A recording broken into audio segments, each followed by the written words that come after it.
Good morning बच्चों।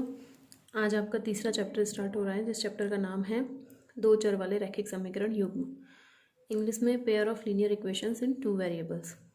तो जैसा कि आपको पता ही है, पिछले चैप्टरों में मैं आपको समझा चुकी हूँ कि सबसे पहले चर क्या होते हैं, अचर क्या होते हैं।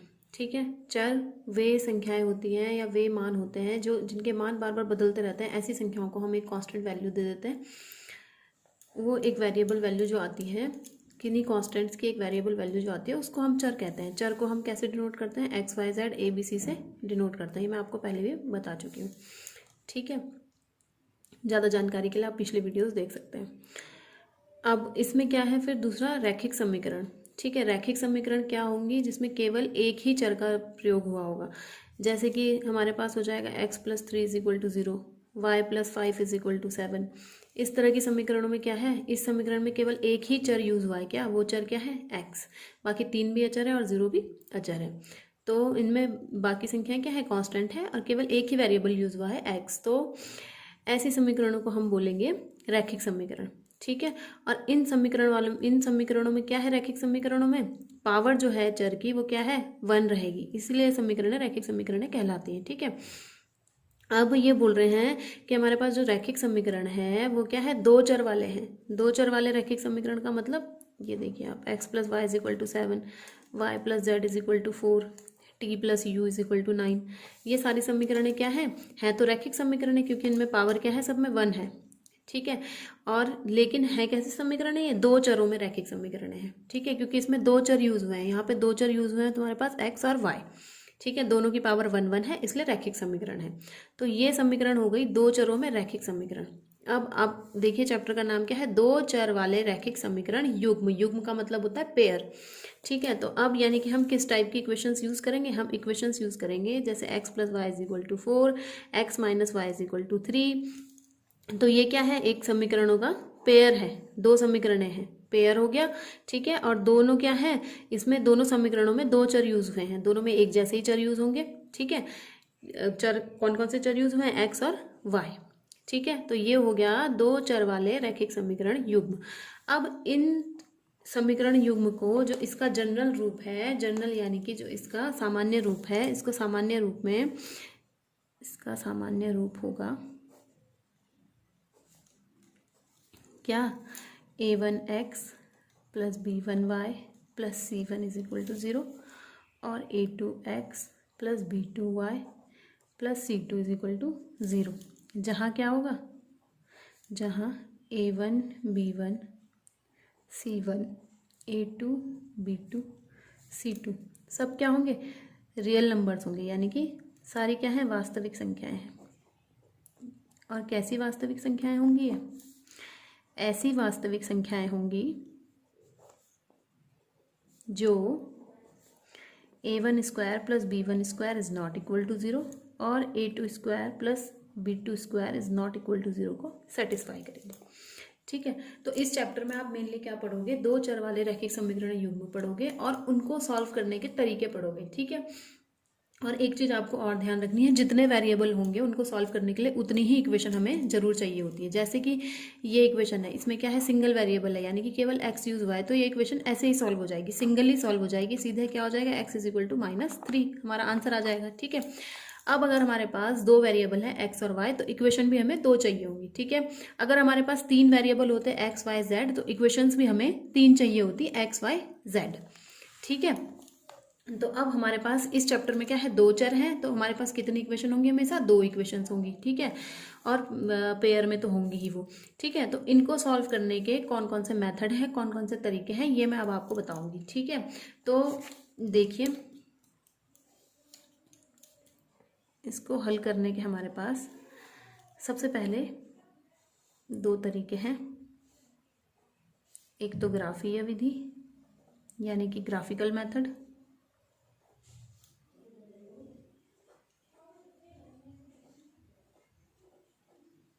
ठीक है, और दूसरा होगा बीजगणितीय विधि,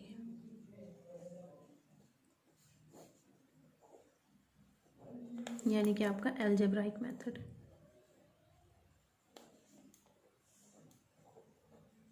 ठीक है, अब जो ग्राफीय विधि होगी वो तो सिंगल एक ही विधि होगी। अब एल्जेब्राइक मेथड हमारे पास क्या है, डिफरेंट टाइप के एल्जेब्राइक मेथड्स हो सकते हैं। इसमें से हमारे पास बीजगणितीय विधियों में 3 विधियां इंपॉर्टेंट है।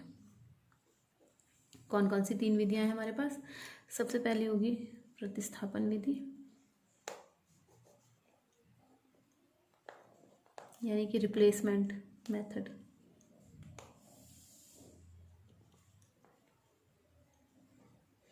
दूसरी आपके पास होगी विलोपन विधि, यानी कि एलिमिनेशन मेथड।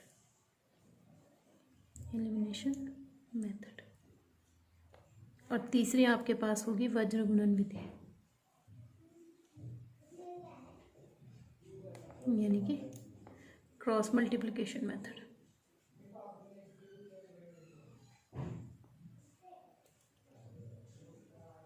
ठीक है, तो हम इस चैप्टर में सारी विधियां पढ़ेंगे। सबसे पहले ग्राफीय विधि, फिर बीजगणितीय विधियां जो आएंगी एल्जेब्राइक मेथड, उसमें आपके पास आएगा प्रतिस्थापन विधि, रिप्लेसमेंट मेथड, विलोपन विधि, एलिमिनेशन मेथड और वज्रगुणन विधि यानी कि क्रॉस मल्टीप्लिकेशन मेथड। तो सबसे पहले हम पढ़ेंगे ग्राफीय विधि। ग्राफीय विधि में क्या होगा, सबसे पहले आपको 2 इक्वेशंस दी रहेंगी, कोई भी 2 इक्वेशन दी होंगी किन्हीं भी 2 चरों में, फिर आपको उनके ग्राफ बनाने होंगे। ठीक है, और वो ग्राफ, अब देखिए ग्राफ से हम सॉल्यूशन किस टाइप से निकाल सकते हैं। ग्राफ से सॉल्यूशन निकालने के हमारे, अगर हम 2 लाइनों का ग्राफ बना रहे हैं तो उस 2 लाइनों के ग्राफ में हमारे पास कितने टाइप की कंडीशन हो सकती है? 3 टाइप की कंडीशन हो सकती है। ठीक है, मान लीजिए ये ग्राफ है,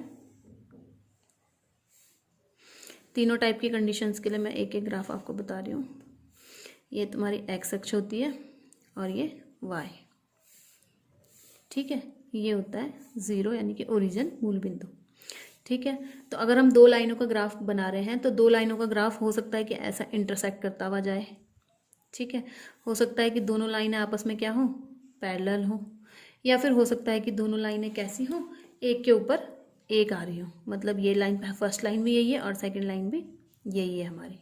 ठीक है, ये फर्स्ट भी है और सेकंड भी। इस केस में क्या है, फर्स्ट लाइन ये है और सेकंड लाइन ये है।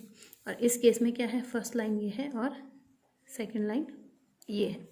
ठीक है, अब इस फर्स्ट केस में देखो, जहाँ पे दोनों लाइनों ने कट करा है, जहाँ पे भी किसी भी ग्राफ में जहाँ पे दोनों लाइनें कट करती है वो आपका सॉल्यूशन होता है।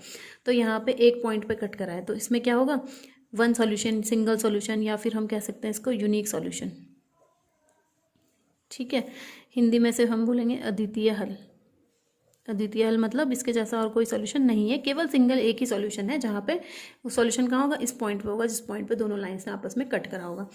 इस केस में देखिए लाइन्स आपस में कहीं भी कट नहीं कर रही हैं, उनके बीच का डिस्टेंस इक्वल है और आगे वो बढ़ती ही जा रही है, कहीं पे भी कट नहीं कर रही है। तो इस केस में हमारे पास होगा नो सॉल्यूशन। हिंदी में हम कहेंगे कोई हल नहीं।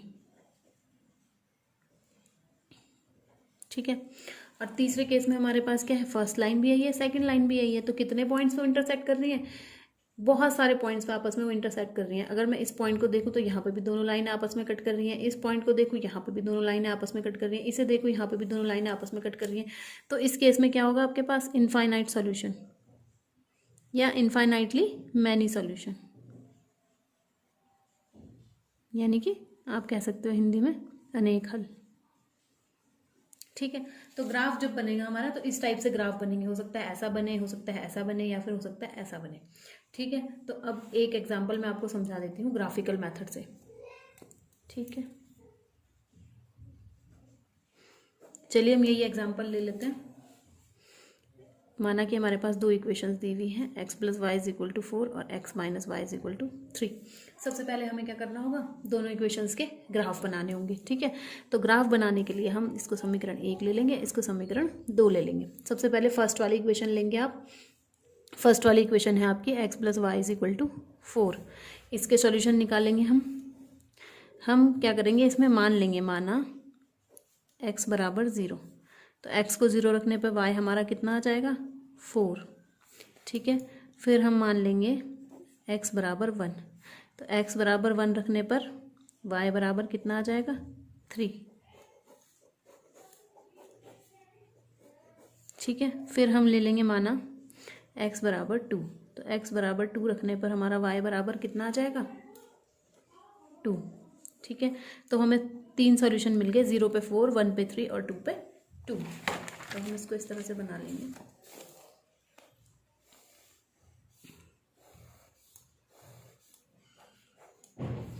एक्स वाई 0 1 2, एक्स 0 था तो वाई 4 था, ये 3 था, ये 2 था। तो ये बन गया हमारा पहला समीकरण। ठीक है, इसका ग्राफ हम इधर बना लेंगे।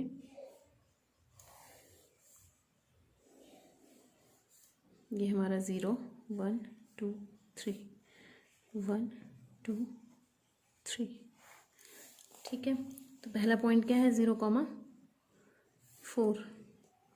तो पहला पॉइंट x 0 और y 4, ये हो जाएगा 0, 4। दूसरा पॉइंट है 1, 3, तो x 1 है और y कितना है 3, तो दूसरा पॉइंट ये हो जाएगा 1, 3। तीसरा क्या है x बराबर 2 और y बराबर भी 2, तो तीसरा पॉइंट ये हो जाएगा। तो इन तीनों पॉइंट को मिला देंगे हम, तो ये हमारी बन गई फर्स्ट लाइन। ठीक है, दूसरा समीकरण क्या था हमारा x माइनस वाई बराबर 3। तो इसी तरह से इसके लिए भी कर लेंगे। x बराबर 0 रखने पर y बराबर -3 आ जाएगा, x बराबर 1 रखने पर y बराबर कितना आ जाएगा, ये हो जाएगा -y3 -1, y बराबर -2 आ जाएगा। और x बराबर 2 रखने पर y बराबर -1 आ जाएगा। ठीक है, तो ये 3 पॉइंट्स मिल गए आपको। इसी तरह से इसकी भी हम टेबल बना लेंगे।